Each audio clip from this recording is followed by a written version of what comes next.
Ba yung DOJ may continuous coordination with the ICC in terms of giving protection with the witnesses?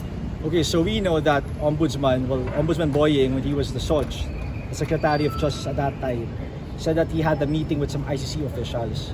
Siyempre, alam po natin that the administration, or at least the Department of Justice, nag-iba na ang secretary.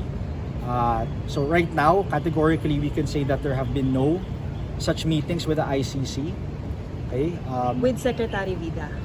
With Secretary Vida, nor any DOJ officials had any meeting with the ICC. And we reiterate our previous stance that because of the pending petitions for certiorari and prohibition with the Supreme Court, we deem it prudent na hintayin na lang namin yung resolution nun by the Supreme Court, no? But our position also, that being said, is that if we were to coordinate with the ICC now, there would be no legal prohibition. I think that one thing is clear legally at least, no?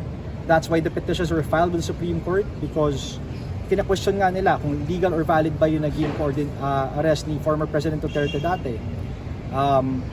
Will continued cooperation with the ICC also be illegal? That's a question is pending with the Supreme Court. Now, since tinanong nga yun, meaning that our current laws do not clearly provide a prohibition na bawal kayo makipag-coordinate sa ICC, diba? Or Interpol for that matter. Understandably, yes, we know that we've withdrawn from the Rome Statute. That is clear, diba? But there is no legal prohibition under our laws that says that you cannot coordinate with any international agency, tribunal, and that doing so would be a constitutional violation. Wala pong ganon sa batas natin. Kaya nga po question sa Supreme Court kasi hindi klaro ngayon, diba? But again, our position is no legal prohibition, but we deem it prudent to wait for the resolution by the Supreme Court.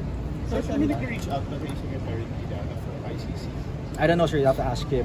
As far as I know, wala naman sinasabi sa amin.